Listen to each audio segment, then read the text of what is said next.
Hello and welcome to this week's video. So this is the first in my food confusion series and we're here talking about eating disorders. So I'm here with two really inspiring ladies. We've got Laura Phelan, who runs Phelan Well and is an eating disorder recovery coach, and then Rhiannon Lambert, who's a Harley nutritionist and also specialises in eating disorders.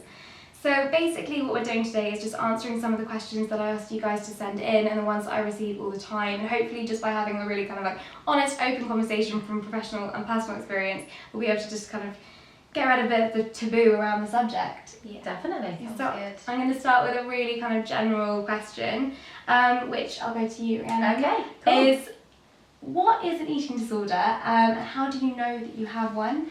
Well, that's a really good question because obviously everybody has a special relationship with food. Yeah. So you will find that some people tend to have preoccupation of thoughts with food constantly. Perhaps the real definition or the defining factor, I would really say, is if you have a preoccupation with shape and weight on top of constantly thinking about food, and then finally if it's actually interfering with your social life and your well-being and happiness, because if it has got to that point, I'm sure Laura would agree, that it's debilitating. You can't actually get on with what you want to do and want to achieve because it's holding you back and affecting your health. So the three factors, definitely shape and weight, preoccupation with food, and is it affecting your health, well-being and general social life. Yeah. And Laura, is eating disorder, is it a mental illness? Because I think there's some confusion there. Yeah, 100%. I think what Rhi said is really accurate. And I think the difference between when you have a special relationship with food, or, you know, we live in a society where everyone is a little bit preoccupied because it's impossible not to be. The wellness industry is huge and it's a blessing and a curse at the same time. But when it becomes an obsession and something that each day is the only thing you can think about, then that is when it becomes a mental illness. And when it's affecting how you define yourself and how you live each day of your life, and all you can think about is food, weight, shape, and you just feel really horrible about yourself. yourself. It's not a choice, is it? No. That's what people get confused No. about, but people do not choose to have eating disorders. Yeah, because nobody not can at say all. get rid of it because you just Exactly, and like other mental illnesses and addictions, it takes hold of you rather than you taking hold of it. And that's the difference. I always felt like when I had anorexia, I was possessed, actually, because I didn't know what was happening. It was like living above my body. It's this thing had just taken over me and I couldn't see a way out, much like an addiction or other mental health illnesses that we learn about. Yeah. So an eating disorder can start, I think, from a simple ploy, especially like the one I always think, particularly in the dance industry for me, is it starts with a simple ploy to lose weight. Yeah. So you think you're doing that. How do you know that it's turned more than just an obsession of losing weight to something that is a mental illness? That's the thing, is that often, unfortunately, when anybody embarks upon a diet, something can potentially switch in the brain. Now, this doesn't happen with everybody, only a select few people, and the obsession over, it could be, it kind of transpires in different areas of your life, so it could be an obsession with exercise as well as the diet that this person has embarked upon, could be a calorie counting, it's affecting their sleep. If it really is getting to the point where your health is suffering, that's when the diet has gone too far. And you will know. I think deep down you will know. It's just being honest with yourself, because if you're not feeling energized every day is a struggle. Every day is a battle. Every day is a fight. That's when you're miserable and you're unhappy. Life isn't about that, and that's something that becomes a bit more serious, I think. Yeah. And as a nutritionist, would you say particularly that when you're trying to lose weight, I always say to people now, because I obviously don't have a nutritional qualification, but I always go and seek nutritional help, because if you're trying to lose weight, it would be you know, the unhealthier way to do it is to 100%. You have to see a professional if you want to lose weight safely. And the word weight itself, I actually find is very inaccurate, because the scales, for instance, were only invented, 60 odd whatever years ago as a measurement. I mean, we've had it for many years to measure goods and things, but they were never designed to measure the human body. So it's just a tool that we have to help us in medical environments. Now, the problem is the number on the scales fluctuates every single day, anywhere between 2 or 3 kilos. It could be hormonal fluctuations, water weight. So if people want to lose weight and they come to me in clinic, I will often say, is it body fat you're looking at here? Are we looking at something else? Is it a different kind of goal? And you really need to be very careful about thinking about numbers, because numbers are not the same for everyone. We are all unique. And that's the real difference I find there. If you're losing weight and you want to do it carefully, long-term success comes from doing it properly. I'm afraid, no quick fix. No. I think it'd just be good to add there something, it's so true, because when my eating disorder began, when I went to the doctors, I should have been told as a 13-year-old girl, actually, number one, why are you trying to lose weight? You're a child. Number two, let's send you to a nutritionist, a dietitian, and obviously a psychologist at that point to see what else is going on. Check you're not deficient in something, your minerals are good, but your otherwise, vitamins. I was told it was fine. I was told there was nothing wrong with it at 13 to be on a diet, cutting out major food groups, and being Eating Disorder Awareness Week and the lack of training that GPs are offering. Doctors, that's what we need to discuss. Exactly. Definitely, because not all medical professionals are trained in the field of nutrition. No. You have to see a dietitian, a nutritionist, or sometimes a nutritional therapist. GPs will not know how to help you lose weight effectively. Exactly. No, completely. I do remember as well as a young dancer going to my GP, and when I'd lost the weight, I remember him particularly being just he wasn't so much concerned, but he was more like straight away, well, you've got an eating disorder, you need to just put on the weight. And then I, of course, had no advice on how to. And it's petrifying to be absolutely told. They get 2 hours of eating disorder training in 6 years. Yeah, which is it's shocking. ridiculous. So I do think it's the thing. I only then started to realise what I'd done to my body, because I didn't even know what an eating disorder was. Neither did I. I completely didn't know. Lack of education around the subject. I had no idea at 13. As a dancer as well, you'd expect that there'd be some kind of training in place for young girls to learn about their body, food, career. I had absolutely no clue. And he told me I had an eating disorder, and it was, very much the same way that you hear when you first know about a disease like cancer, you just know it through a newspaper. I was completely terrified. And did they suggest going on antidepressants? Because I find a lot of clients come to me and they're often told, well, my GP told me to just go on antidepressants and basically put on some weight, as we've just discussed. So I was told to eat some more toast. And then I was told the next time that I would have been sectioned. So there was no in between. Because there wasn't an intervention there in place. There wasn't the education around it. And like you said, when it was said to me what I had, I was like, oh, I don't even know what this is. It's not me. No, I think that there is that thing of, there's one thing going to a doctor, but there is another thing going to seek professional help from somebody that specialises in eating disorders. If that's the difference. And their recovery. And I think that's the thing I was going to ask you as well, particularly because, if you're seeing somebody going through a hard time, you don't often know what to do, particularly if you're not actually somebody suffering or feeling like you might have an eating disorder watching this. How do you feel if your daughter or your friend is going through something, and where do I send them? Because often it is, the first thought is you need to go to the doctors. What would you say? Course. What do they do first? Well, in terms of obviously medical help, you still have to get an appointment with your GP. What I think is good to note, where I go for my GP, because of my experience, I'm still a little concerned. If I go for something that's stress related, perhaps, I may not have the confidence in them.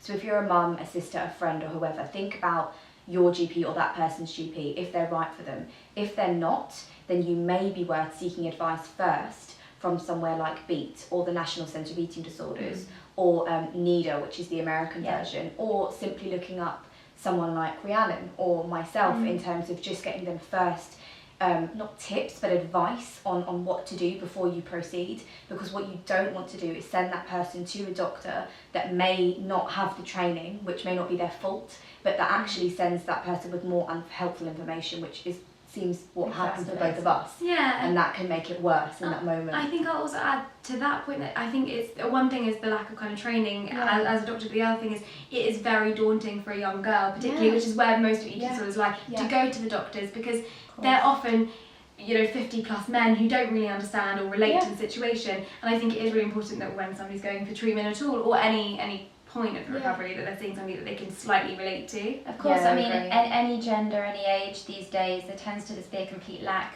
Even as a nutritionist, I've had further education in eating disorders.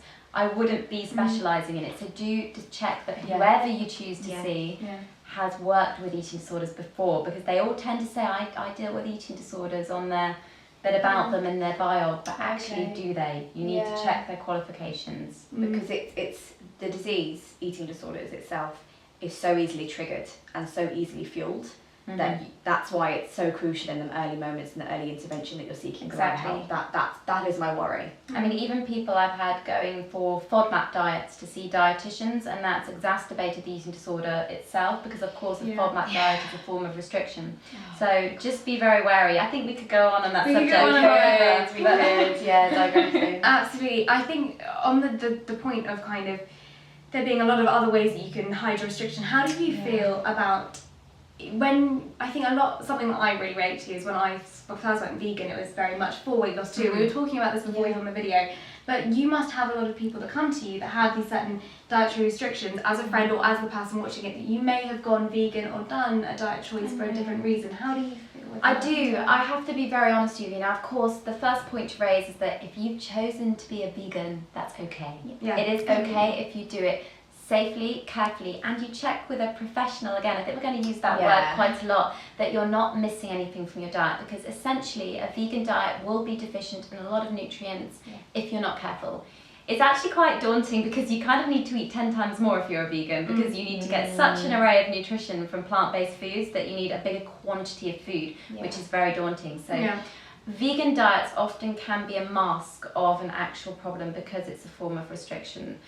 It tends to fall into the category of orthorexia, which is something that isn't actually defined either by diagnosis in our DSM, which is the Diagnostic Statistic Manual that we use to kind of define an eating disorder and put it into a category. Now, we don't like labelling, but the problem is if you're in recovery from something, it's very easy in a social situation to go out and say, well, I'm just eating clean, or I am a vegan, or I am eating raw food only, because then everything else is excluded. So to answer your question, yes, I think not in all cases, but some cases it might be a mask. Yeah.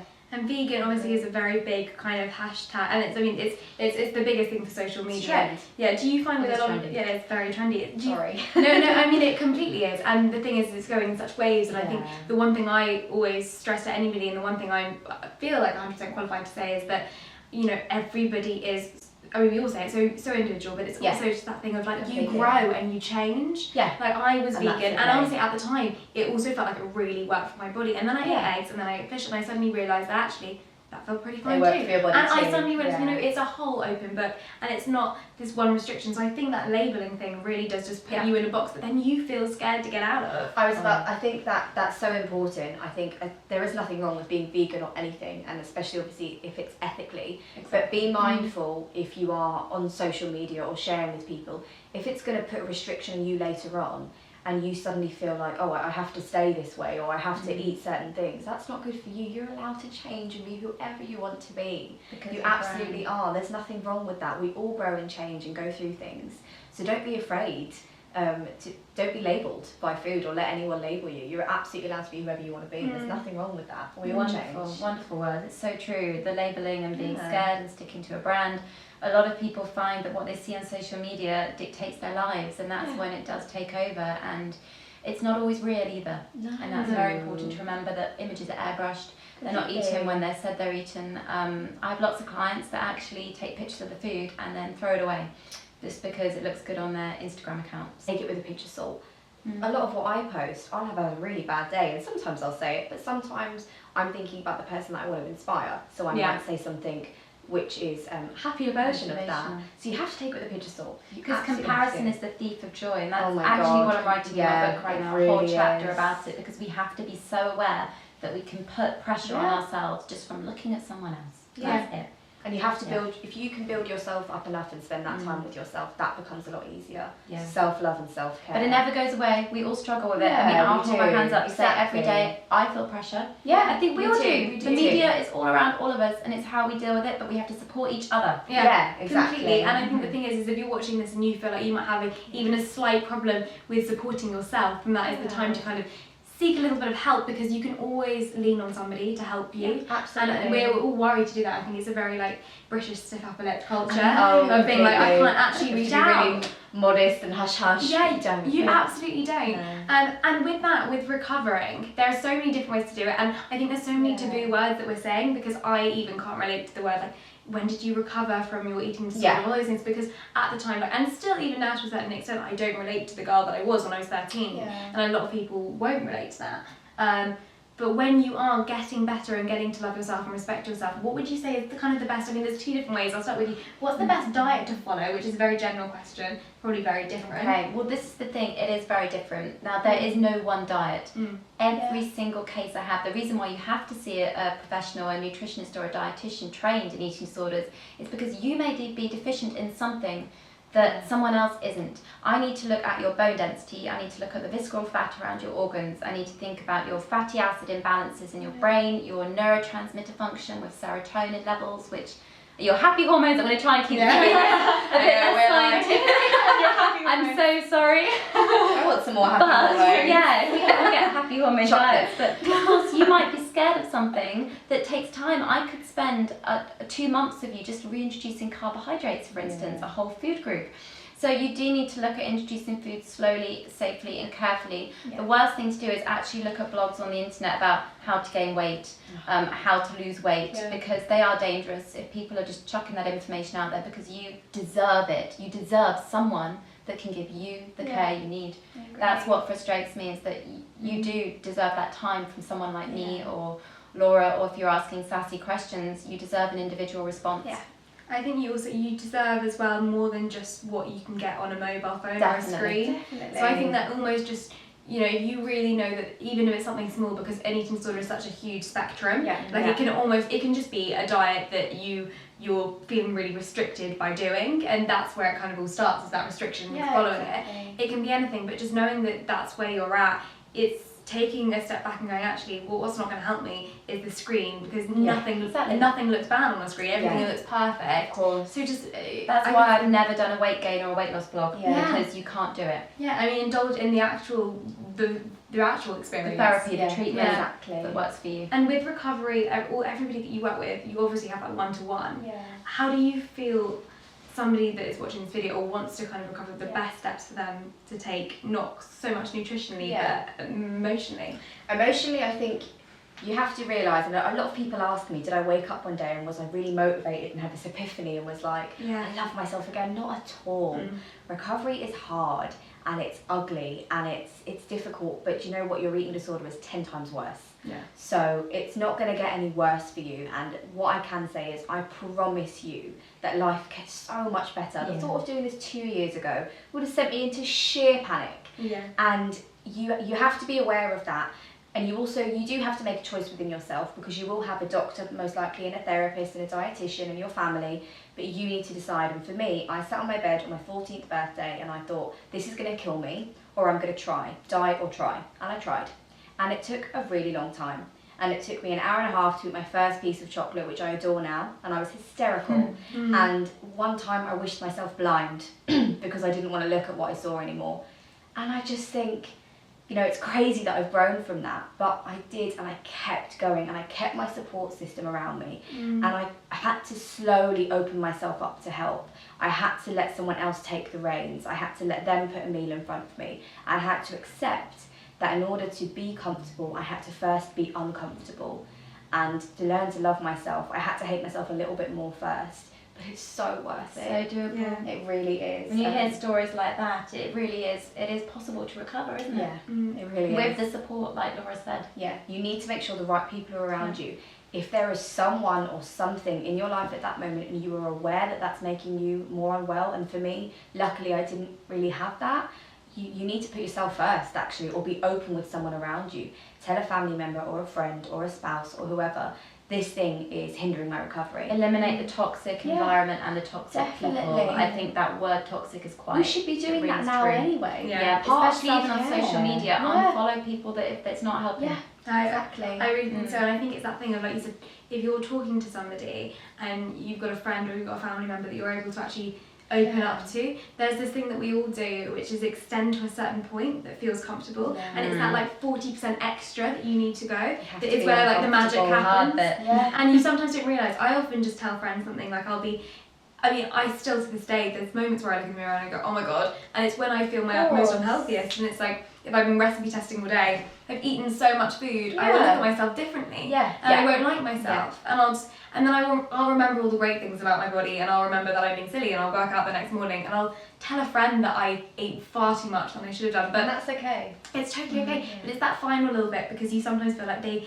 don't want to hear it, or it's an inconvenience to them, or it's embarrassing. You're putting it all up here and you're not getting it out. Definitely. Completely. And you just be aware of that. Like, we know, we've been there, how hard it is, but we're able to sit here now, and like I said, this a few years would have been absolutely impossible.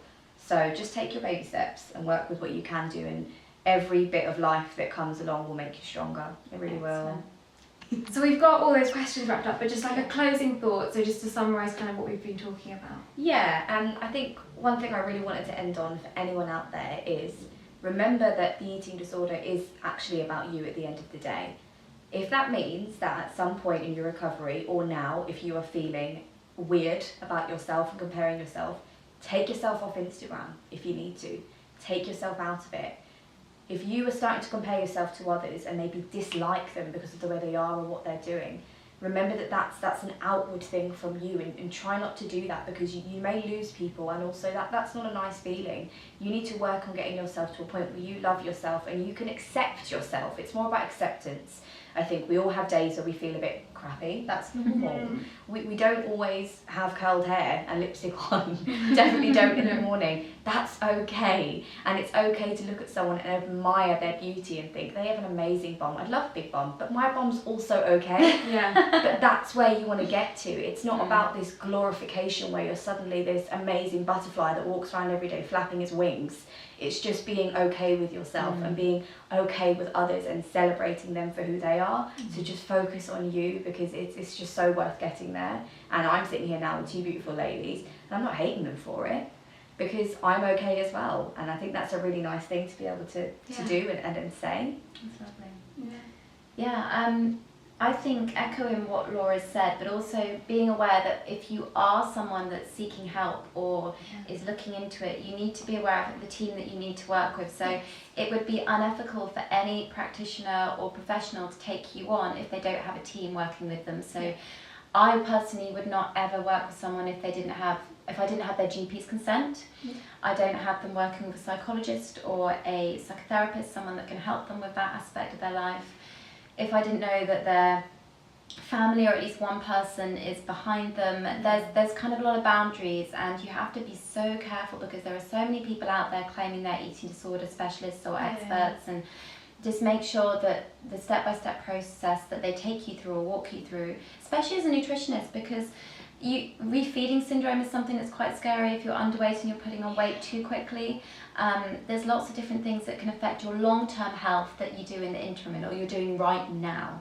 So try and focus on each day with baby steps and making sure you have that team around you. Support system. So I could never personally take someone on by myself, because it would be unfair to do so. Yeah, I agree. No, That's where I would leave that. No, completely. And I think the last thing that I'll say is just that the reason I've surrounded myself by these two lovely ladies is that I'm not qualified to talk about it, and just like you're probably not qualified to give yourself the advice that you're looking or you're Googling or whatever. So do seek help. That's a really good point. Really do. Like I would love to be able to give everybody the answers, but I can't, and you can't give yourself them unless you've this is why you've trained years, and you've trained, and it's the experience, and it's not even just the qualifications, it's the amount of experience that you guys have dealing with it.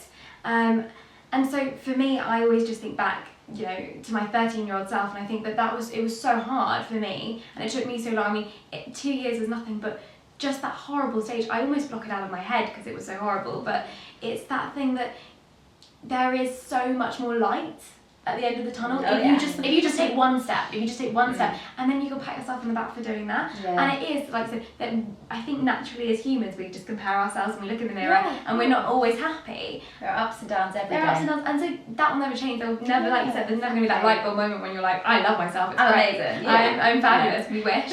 But it is just that thing of knowing you've got so much support, and you said as well you're going to give us some links. You're going to give some links as well. I'm going to leave everything that you need. So links to articles, links to these two lovely ladies, their handles, all the inspiration that you need in the description box below. And I'm also going to ask them for any other resources that can help you. Is there anything that you can think off the top of your head that would be a good kind of first step? So I mean, I'm an ambassador for Beat. They're a portal call you can go to. They have a lot of online free services. Mind also do. And then obviously we've got the National Centre for Eating Disorders, which is a very good place to go to. Just definitely make sure, because even Laura and I won't have all the answers. If you see one of us or someone else and they're not right for you, it's fine to find someone else. The door is always open, or I might not be the professional for you, Laura might not be. Just explore your options. Definitely. There is a lot out there, so just keep looking.